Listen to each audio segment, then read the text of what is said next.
Well, Dennis, thank you so much for joining us today on the debrief. As always, I think it makes the most sense to start with a quick intro. So, could you tell us more about yourself, specifically how you ended up where you are today at Okta?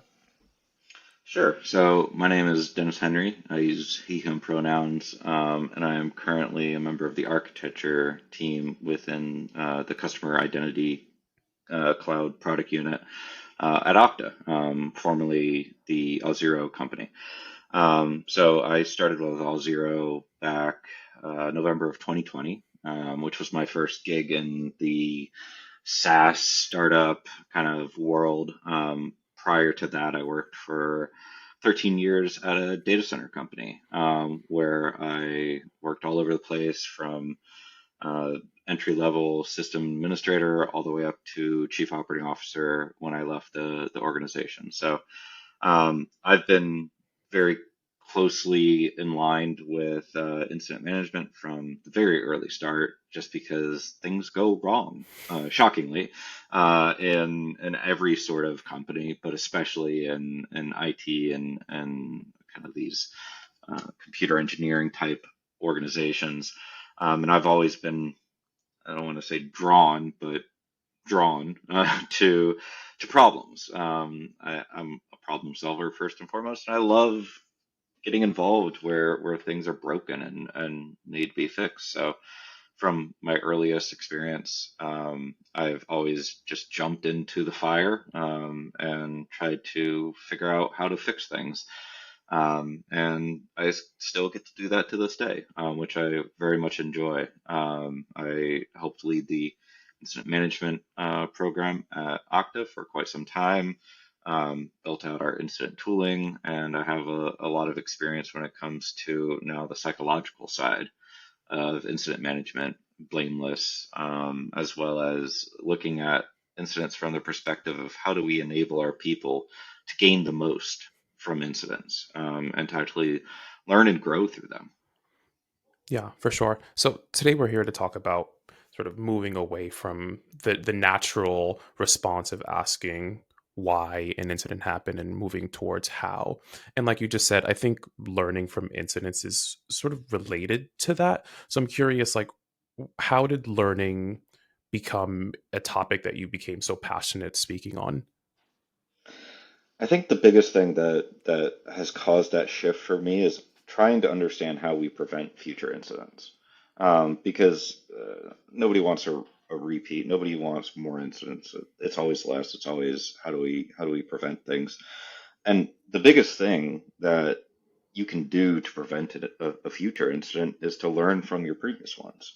Is to go through and understand what went wrong, how it went wrong, and how do we better enable our team to prevent that kind of thing from happening again.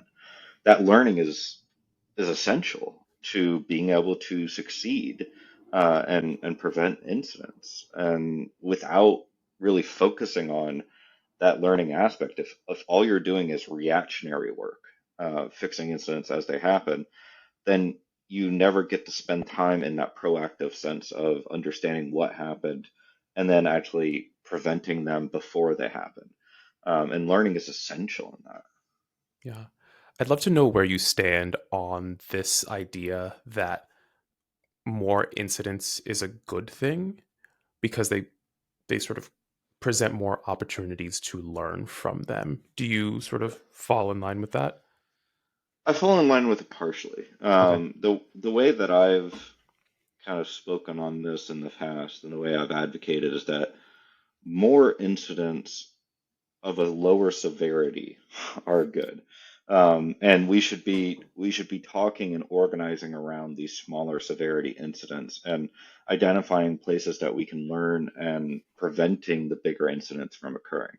Obviously, a large number of large scale, high severity incidents, no one wants that. But if you can enable your team to see incidents as a learning opportunity, and especially low level incidents, just like a low level murmur of a problem, or maybe even there's no errors yet, but there's something that looks wrong, making a low severity incident and organizing people to talk about it rather than fixing it in a silo, which is what is going to happen otherwise. If you if you don't create an incident, and you don't create a public space for people to interact, it's just going to be fixed in a private channel or in a thread somewhere, and nobody's going to learn from that. Whereas if you have the organization around an incident management program for these lower level incidents, then there's going to be a forcing factor of action items. There's going to be a forcing factor of a good root cause analysis. There's going to be a forcing factor of like, okay, let's talk about this in a public space. More people are involved, more learning will occur from that sort of situation. Yeah. Earlier, you mentioned the word blamelessness, and as I'm sure you know, the topic of blameless incident management is like very divisive, and there's people on all sides of the coin. I'm going to, I think I know where you stand, but I'd love if you could speak to exactly that, where you stand on blameless incident management and like what it means to you. Yeah, it's interesting because when I started out in incident management, I had a very different view of blameless. In Yeah, fact, I thought it was okay, let's just not talk about it. Let's just not talk about the people or what happened. Let's censor things, let's hide things, let's make sure that we're doing everything that we can to not say Joe messed up. Like that was my understanding, and I acted in that way for a very long time until just a year and a half, 2 years ago, when I really spent some time to understand what a blameless culture meant, and more importantly, how to properly implement it. And once I started to understand this concept of like, blameless doesn't mean not talking about the facts. It just means talking about the facts in a factual way, and in a way that you're just saying, this is what happened. Joe made a PR, the PR did this, it caused this problem, took our services down. I'm not saying Joe's an idiot. I'm just saying Joe made a PR that caused this to happen.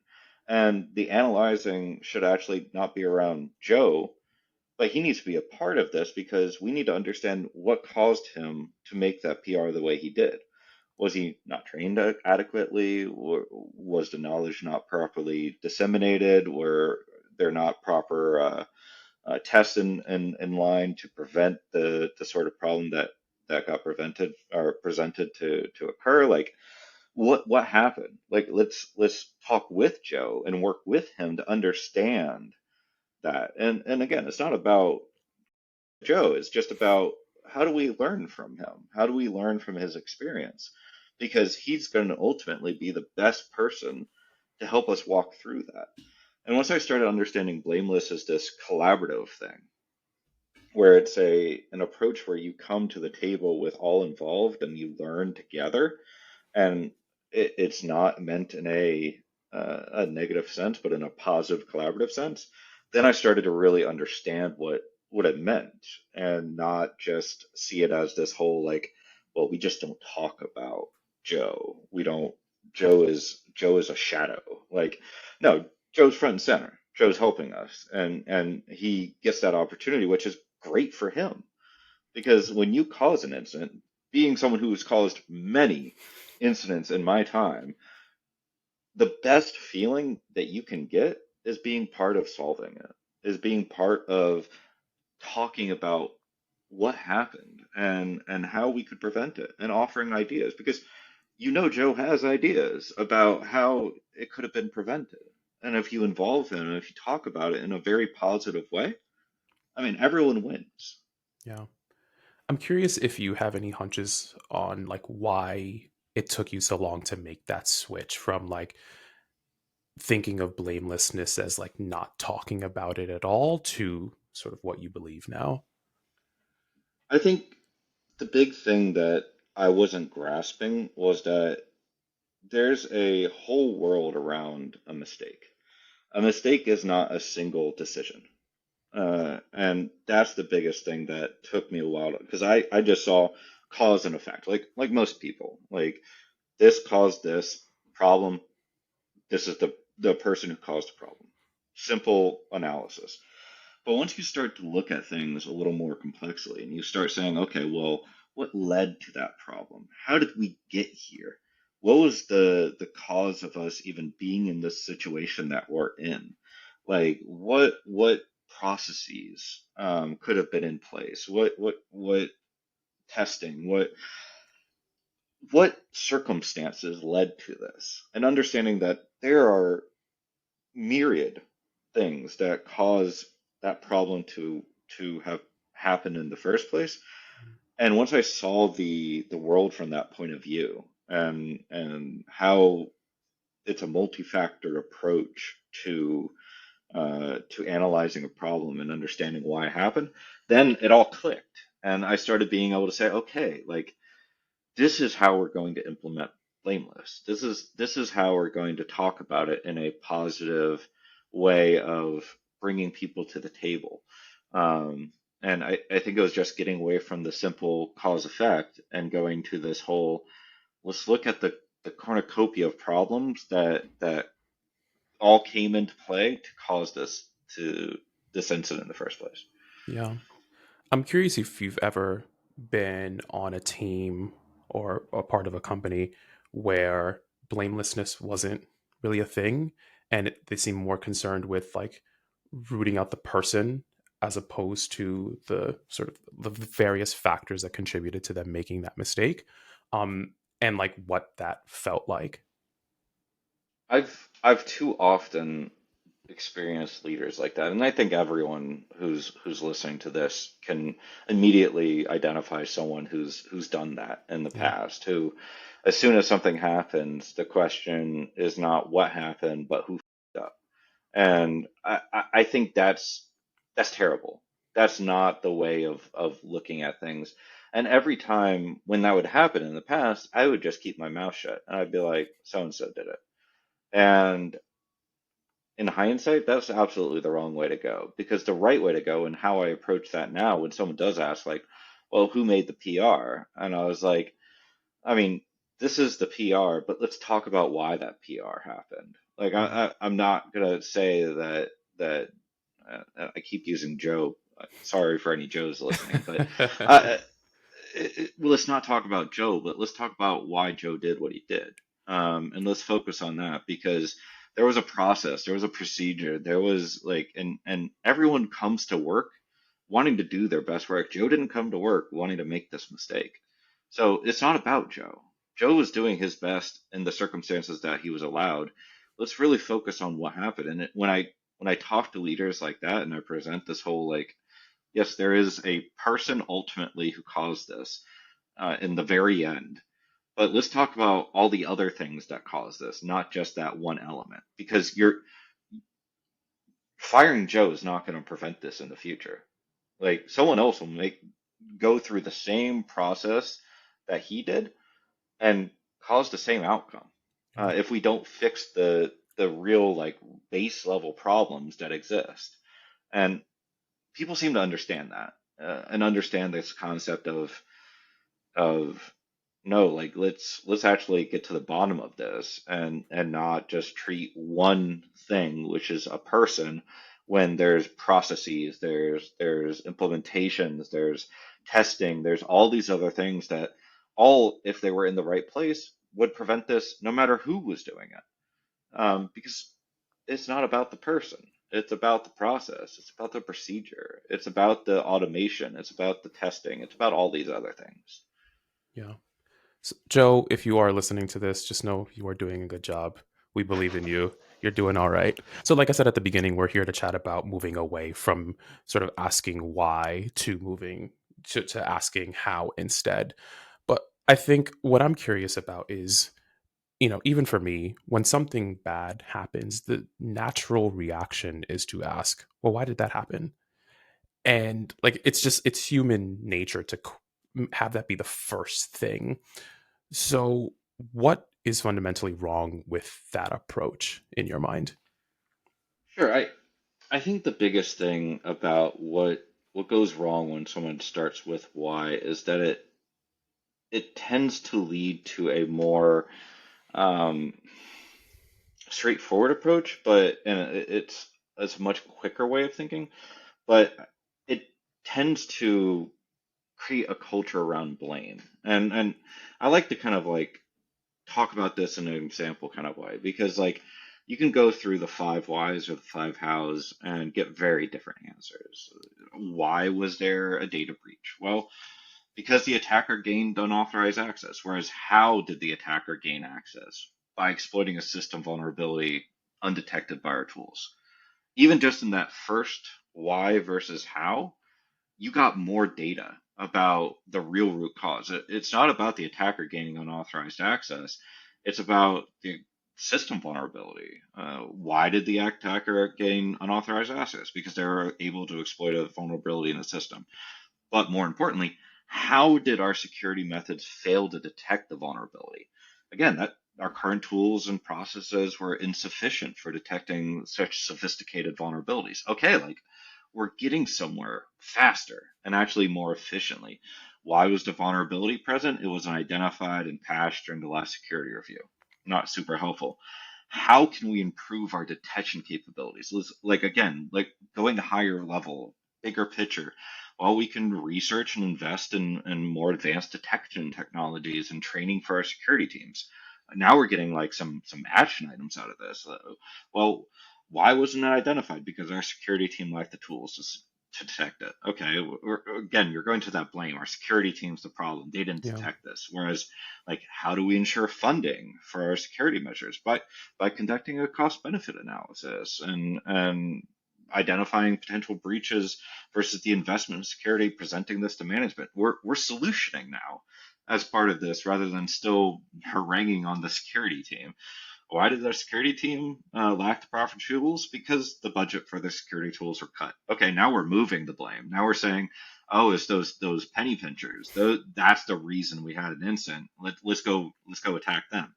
Or how do we incorporate continuous improvement into our security protocols? We can establish regular reviews of security measures, staying up to date with latest security trends, and adopting our strategies accordingly. Like again, you go from this very blamey way of looking at something, like oh, it was security. Nope, nope, it was the bean counters. Like, and you're just kind of like going through that attack cycle versus the how line of questioning goes really deep into the problem and you start talking about the root cause. You start talking about corrective action items and really cogent things that will help prevent these kinds of things in the future rather than don't cut our budgets. Like that's not going to really accomplish anything, whereas the how questions will really guide you in the conversation towards actionable ways of fixing things.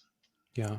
Yeah, like I said, if you're someone who's used to, again, asking why all the time, and like I said, I think it's a very natural reaction, trying to make that switch to asking how instead is probably not something that's going to happen overnight.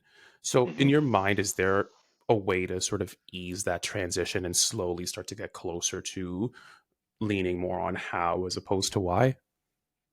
I think the big thing, and I'm a big proponent for gentle transitions because, again, I care a lot about emotional psychology and making sure that people don't feel like the rug is being pulled out from beneath them. And often they can feel that way if you don't explain and go through things in a methodological way.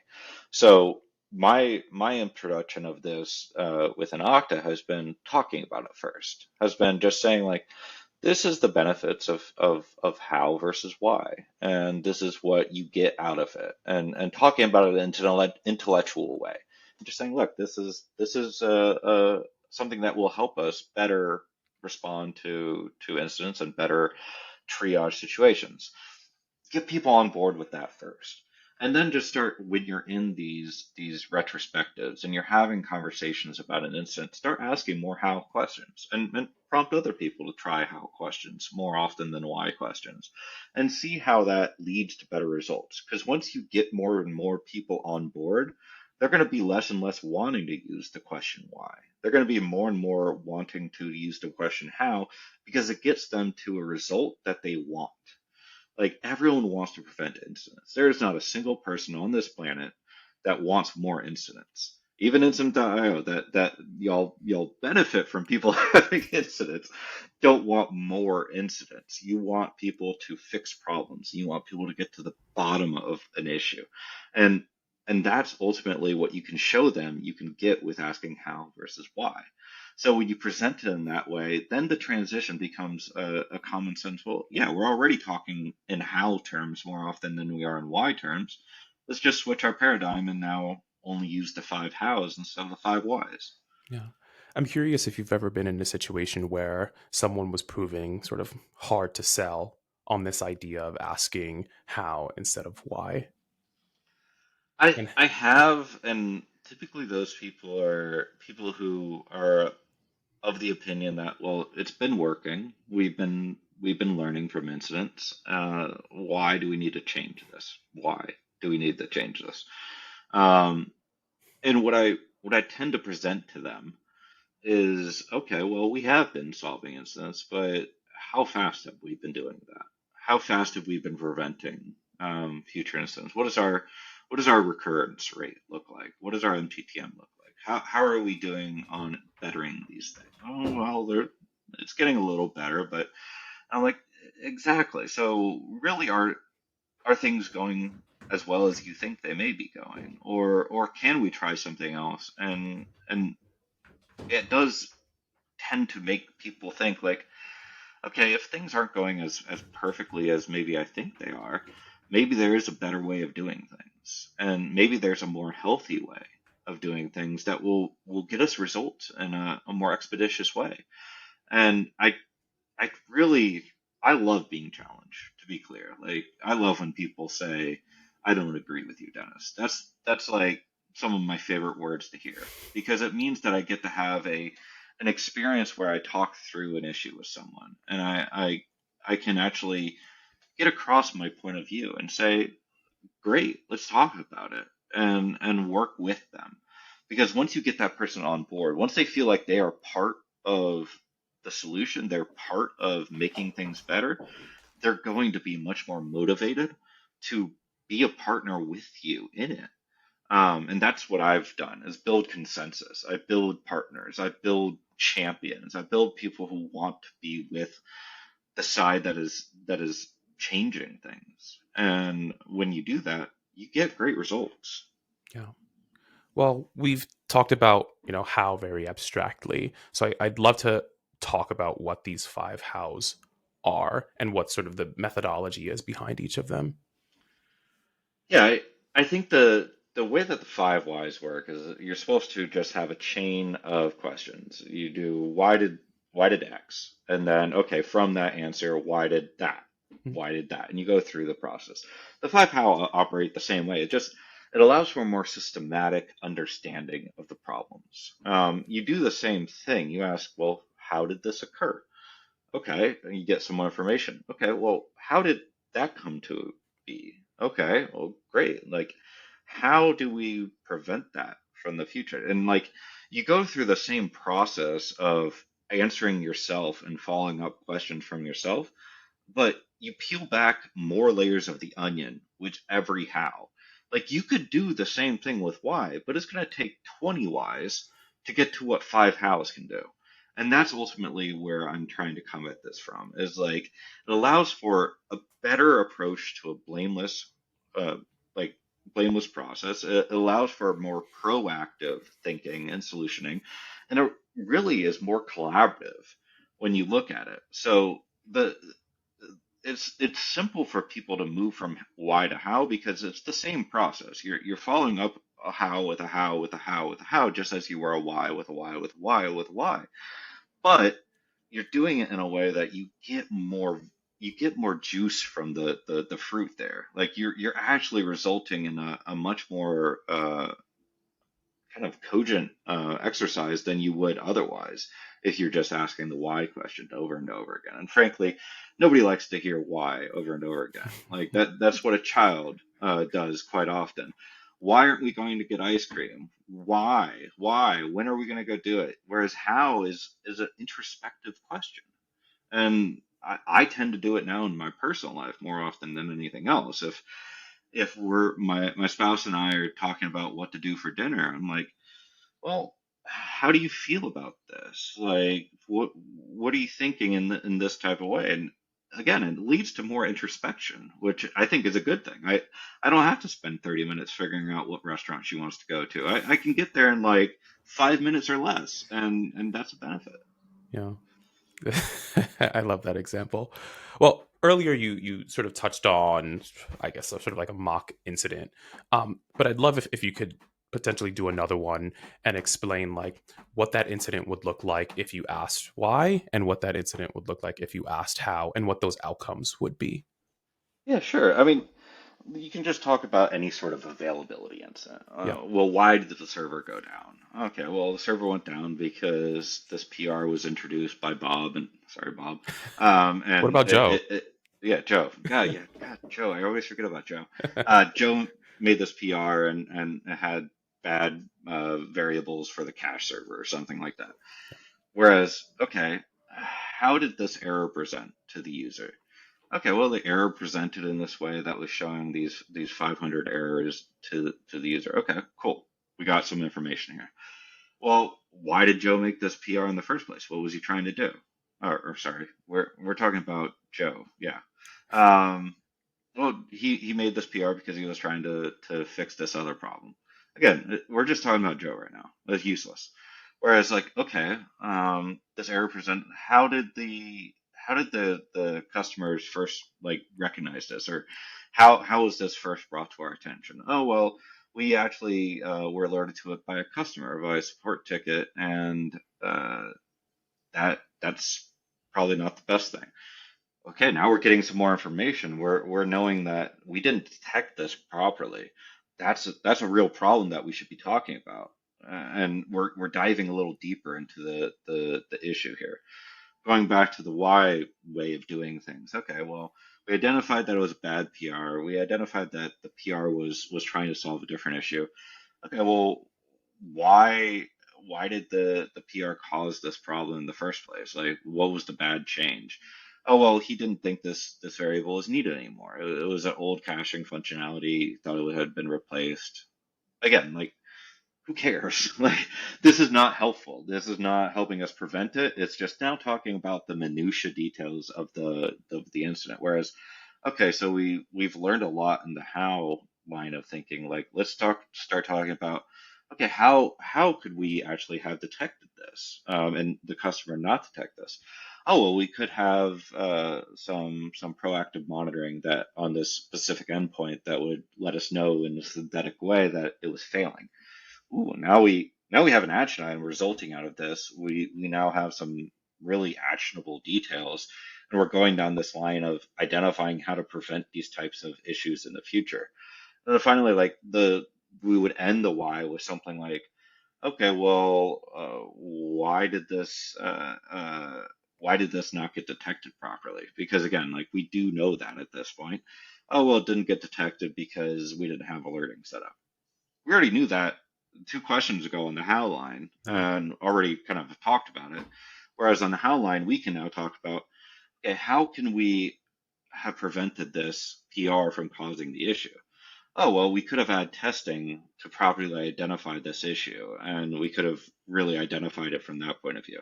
Again, the how now has not only a PR, like an action item on how we can actually detect this problem more efficiently, but also we now have a how could we prevent it from having happened in the first place, and we have some tests identified that can be put in place to prevent the issue. Like, again, the why just feels more blamey. And I think when people are listening to this, hopefully they're thinking about an incident in the past where they've used the five whys and they'll see like, man, it is much more likely that you're talking about people and problems that they prevent or presented rather than systems and processes and procedures that could be changed to better the outcome. And that ultimately is the point of learning from incidents, right? Like it's how are we preventing them in the future by learning from the mistakes of the past, by learning from these processes, these run books, these playbooks, these tests, these monitoring that could be set up in a better way to more aptly prevent these types of issues in the future. Yeah. One thing I'd love to get your perspective on is like how you're making sure that learning from incidents results in something and isn't just like an information gathering exercise. So you're asking, how X, Y, and Z, and then you've got a list of action items. But what are you doing with those action items? Are you actually seeing them through? So I'd love to get your perspective there on like how teams can make sure that, okay, we're ready to make the switch to how, but we're actually taking that information and turning it into something as opposed to saying, all right, well, we asked how, so we're ready to move on to the next one. Yeah, the big thing, and this is something that I've very much paid a lot of attention to, is how do we ensure that there's proper follow-up? Because Yeah. that's ultimately what needs to happen. I think too often, especially when you make it very easy to make an action item, in our incident tooling, I made it way too easy to make an action item, so it takes like no effort at all. You can just create them ad nauseum and Mhm. have a ton of different action items. But the action item culling, first of all, is the first step where during the root cause analysis process, we analyze action items and we talk about those action items and we identify which are good and which are bad or which don't need to exist. Like maybe something sounded good in the moment during an incident, but now it's like, no, that's obviously not a good idea, or oh no, that's already there. That I was just missing something. You cull them by reducing out of that. Then the secondary thing is making sure, and this is something that all engineering teams within any sort of mid to high or any size company should have, but it should be part of the planning process. You cannot have a team 100% dedicated to only doing product work. You can't only be building the new thing and not worrying about the tech debt, if you want to use that terminology, that comes from these older incidents. Those need to be part of the process, and they need to have SLAs. Like you need to make sure that an action item doesn't sit there forever, and it should be connected to the severity of the incident. Higher severity incidents, much lower SLAs. Lower severity incidents, longer level SLAs. But they need to have SLAs to ensure that kind of follow up is done. That's how you make sure that not only teams are doing the right thing by creating good action items, but by their then closing them out too. And managers need to be held accountable for that. Like they need to make sure that they're watching these action items and they're helping kind of ensure that there's ferried through to completion. Something like an incident budget is a good idea there, where if you haven't closed down an incident, meaning closed all the actions from an incident, it's counting against your budget. And if you exceed your budget, you can't do any product work until you've kind of caused that budget to go back down. There needs to be both a carrot and a stick here. The carrot is the benefit of preventing future incidents. The stick is if you don't prevent future incidents, you don't get to do the product work. And if you play that way, more often than not, teams do see the value and follow up on ensuring that kind of stuff is done. Yeah. You wrote a blog post about this exact topic. And one of the things that you mentioned in that post is that this, shift from why to how, it's not just a shift in terminology, it's like a cultural thing. In your mind, how can teams, organizations best like ease that transition? Because, like we sort of alluded to earlier in this conversation, it might be pretty hard if all you're used to at both like the personal and team level is asking why. So yeah, how can organizations best ease that transition? I think one of the biggest things is teams need to really present this concept of emotional safety and understanding. I've been told very often that I was a manager for 15 years, but that I was a very touchy-feely manager. And I used to take that kind of comment with a little bit of umbrage because of the fact that I'm like, no, I'm not. Like that's kind of weird. Why would you say that? And now I wear it as a badge of honor because when I hear that, it's actually meaning that I care deeply about people's emotions and feelings on things. And switching from why to how is really about that culture of being less targeted in your approach towards things, being more collaborative, being getting away from it being a person's fault and understanding that it's a organization's fault. Like an incident is never a single person. It never is, and it never will be. There's always a culmination of things that come together to cause that sort of incident. And when you start looking at it from that point of view and you care about the emotional sensitivity about the people involved, you start to look at things from a different perspective, start to think about things in a different way, you start to care about things in a different way. And that culture of emotional sensitivity, that culture of emotional care, that culture of really caring about your fellow coworker as if they were someone that is in your personal life really brings you to a new level of being understanding of why you need to change your language. And completely tangential to this, but I'm a big proponent in the inclusive language world where we work on not using certain words. Things like master slave, like these words that previously in technology have been um, synonymous with certain technologies. Like there was always a master and a slave in MySQL, for example, and that was just the way things were done.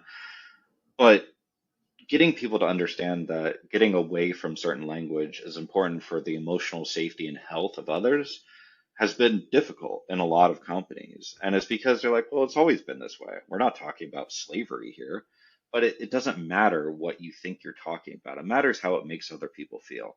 And when you talk about why so much, when you talk about people so much and the mistakes that those people have made, it hurts. It makes people less likely to come to work with their best versions of themselves. And nobody should want that. Everyone should want these companies or these organizations to look at things from that higher level emotional sensitive point of view. Yeah. I very well said. I'll have to have you back on to talk about concepts of emotional and psychological safety because I think they're super super super important. So I'm glad you mentioned all of those things. But before we wrap, I wanted to touch on the fact that you are pretty. I would use the word prolific. You write a lot. You've got a presence on LinkedIn. So I'm like, think of this as a plug for yourself. Like, can you speak to some of the stuff that you're working on right now? Before we started recording, you mentioned that you were working on a master's. So I'd love if you could talk about all of that.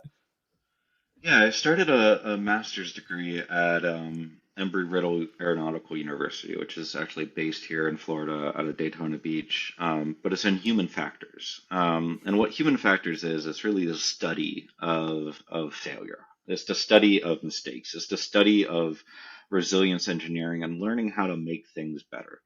It analyzes mistakes and from every level, psychological, physiological, uh, and it looks at how we can prevent mistakes by architecting solutions and architecting processes and procedures and making things more resilient to failure.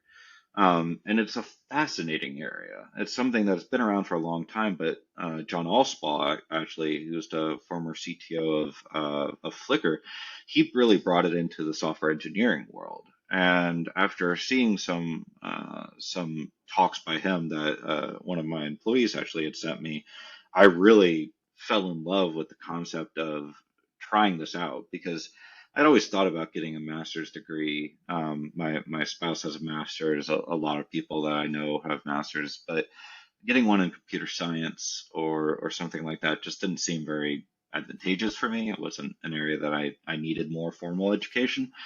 But since I was an undergrad in information technology, I knew I needed more understanding of psychology. And that's been a lot of what I've been learning so far is how the human brain works, how we learn, how we develop, how we adapt. Which adaptation is a huge part of learning. It's how our brains adapt to new information as it comes in, and understanding these things and how I can, as a leader and as a member of my team, be more effective at bringing change to the forefront. So what I've been doing is anytime that we go into a topic, I try to draw it back to software engineering because obviously it's a human factors is utilized in almost every single industry out there. It's utilized in medicine, the police, military, auto manufacturing, aeronautics. Everything has human factors elements to it, But I'm doing this specifically because I want to learn how to better incident management. I want to learn how to better resilience engineering. I want to learn how to better systems and processes and procedures within companies to make them more resilient. Not only to something going down, but resilient in ways that maybe are not even being looked at these days, which is how can a company be more resilient to change in general? Changing economics, changing like the world is changing greatly with AI. How can companies be more resilient and respond better to that change? Like this is all important and it's all part of the world of human factors, which I am really enjoying what I'm learning so far. So yeah, I've just been really just trying to write about what I see, do a lot of research. I now have access to a really great library as part of my master's program. So I have all this literature that's out there from people who have done a lot of reading on these topics, and yeah, I share my thoughts, and luckily there's quite a good community around it. I just joined a Slack community actually that contains John Allspaw, and I've been able to have personal conversations with him about his thoughts on some of this kind of stuff, and it's fascinating work, and it's nice to finally have a niche within IT and computer science that I really identify with. And I'm finding a lot of great community with other people. So if anyone listening is interested in this kind of topic, be sure to check me out on LinkedIn. I'm pretty much the number one Dennis Henry on the platform, so you should be able to find me relatively easily. And yeah, I post blogs about once a week on it.